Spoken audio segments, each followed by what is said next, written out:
Welcome back to the Run for God Bible in a Year podcast. This is the only running-centric Bible reading program that you will find on the planet. And we aim to help you get stronger physically, mentally, and most importantly, spiritually, as we read through the entire Bible in 365 days. Whether you're listening in your car, on your couch, or while you're out running or walking, we know the Word of God can transform us all. And it is my prayer that you are blessed by what we do here today. Remember, I am reading from the Holman Christian Bible, and we are on day 30. We are nearing the end of January, and we are just now starting our third book. So we are on the second book of the Bible, Exodus. We will be beginning in Exodus today and reading chapters 1 through 3. But first, our walking tip of the day is this. And it's another thing that may seem obvious, but if you're on a budget, don't worry about keeping up with the latest fashion trends in running. Runners really don't care, and I can't stress that enough. If you don't have the latest fashions, don't feel like you need to have the latest fashions. Now, if you've got the money and you want it and you like it, that's great. That's fantastic. But runners are very non-judgmental when it comes to that kind of thing, so don't feel like you're out of place. Wear whatever is comfortable to you. And don't worry about keeping up with the Joneses when it comes to running gear. All right, now let's get into God's Word. Exodus 1. These are the names of the sons of Israel who came to Egypt with Jacob. Each came with his family: Reuben, Simeon, Levi, and Judah; Issachar, Zebulun, and Benjamin; Dan, Naphtali, Gad, and Asher. The total number of Jacob's descendants was 70. Joseph was already in Egypt. Then Joseph and all his brothers and all that generation died. But the Israelites were fruitful, increased rapidly, multiplied, and became extremely numerous, so that the land was filled with them. A new king who had not known Joseph came into power in Egypt. He said to his people, "Look, the Israelite people are more numerous and powerful than we are. Let us deal shrewdly with them. Otherwise they will multiply further, and if war breaks out, they may join our enemies, fight against us, and leave the country." So the Egyptians assigned taskmasters over the Israelites to oppress them with forced labor. They built Pithom and Ramses as supply cities for Pharaoh. But the more they oppressed them, the more they multiplied and spread, so that the Egyptians came to dread the Israelites. They worked with Israelites ruthlessly and made their lives bitter with difficult labor in brick and mortar and all kinds of field work. They ruthlessly imposed all of this work on them. Then the king of Egypt said to the Hebrew midwives, one of whom was named Shiphrah, and the other Puah, "When you help the Hebrew women give birth, observe them as they deliver. If the child is a son, kill him. But if it is a daughter, she may live." The Hebrew midwives, however, feared God and did not do as the king of Egypt had told them. They let the boys live. So the king of Egypt summoned the midwives and asked them, "Why have you done this and let the boys live?" The midwives said to Pharaoh, "The Hebrew women are not like the Egyptian women, for they are vigorous and give birth before a midwife can get to them." So God was good to the midwives, and the people multiplied and became very numerous. Since the midwives feared God, he gave them families. Pharaoh then commanded all his people, "You must throw every son born to the Hebrews into the Nile, but let every daughter live." Exodus 2. Now a man from the family of Levi married a Levite woman. The woman became pregnant and gave birth to a son. When she saw that he was beautiful, she hid him for 3 months. But when she could no longer hide him, she got a papyrus basket for him and coated it with asphalt and pitch. She placed the child in it and set it among the reeds by the bank of the Nile. Then his sister stood at a distance in order to see what would happen to him. Pharaoh's daughter went down to bathe in the Nile while her servant girls walked along the riverbank. Seeing the basket among the reeds, she sent her slave girl to get it. When she opened it, she saw a child, a little boy, crying. She felt sorry for him and said, "This is one of the Hebrew boys." Then the sister said to Pharaoh's daughter, "Should I go and call a woman from the Hebrews to nurse the boy for you?" "Go," Pharaoh's daughter told her. So the girl went and called the boy's mother. Then Pharaoh's daughter said to her, "Take this child and nurse him for me, and I will pay your wages." So the woman took the boy and nursed him. When the child grew older, she brought him to Pharaoh's daughter, and he became her son. She named him Moses, because, she said, "I drew him out of the water." Years later, after Moses had grown up, he went out to his own people and observed their forced labor. He saw an Egyptian beating a Hebrew, one of his people.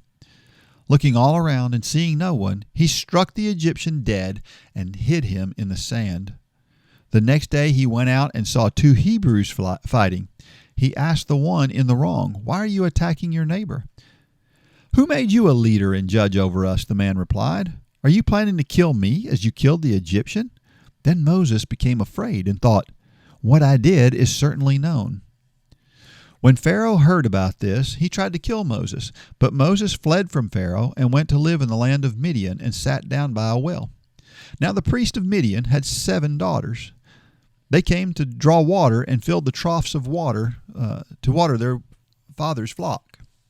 Then some shepherds arrived and drove them away, but Moses came to their rescue and watered their flock.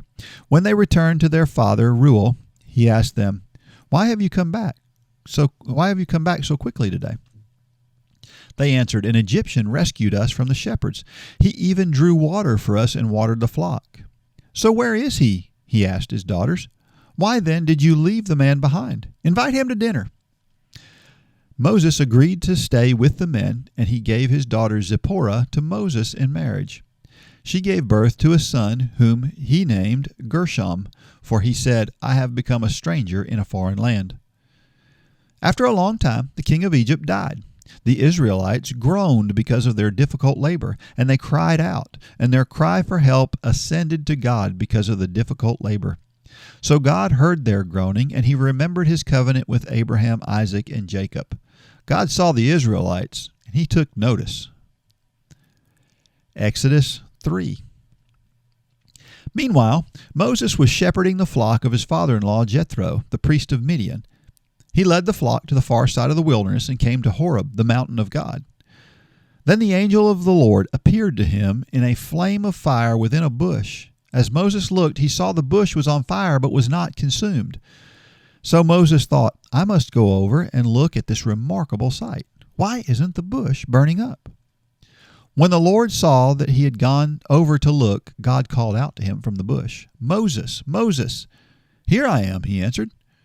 "Do not come closer," he said. "Take your sandals off your feet, for the place where you are standing is holy ground."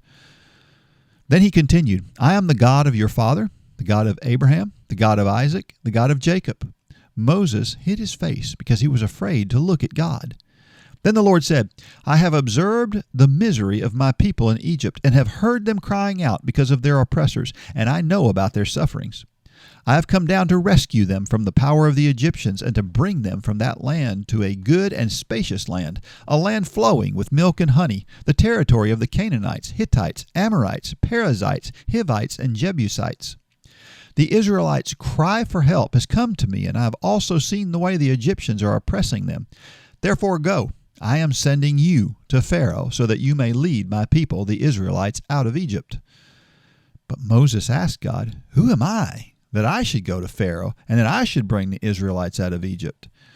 He answered, "I will certainly be with you, and this will be the sign to you that I have sent you. When you bring the people out of Egypt, you will all worship God at this mountain." Then Moses asked God, "If I go to the Israelites and say to them, 'The God of your fathers has sent me to you,' and they ask me, 'What is his name?' what should I tell them?" God replied to Moses, "I am who I am. This is what you are to say to the Israelites. I am has sent me to you." God also said to Moses, "Say this to the Israelites, Yahweh, the God of your fathers, the God of Abraham, the God of Isaac, the God of Jacob, has sent me to you. This is my name forever. This is how I am to be remembered in every generation. Go and assemble the elders of Israel and say to them, Yahweh, the God of your fathers, the God of Abraham, Isaac, and Jacob, has appeared to me and said, I have paid close attention to you and what has been done to you in Egypt.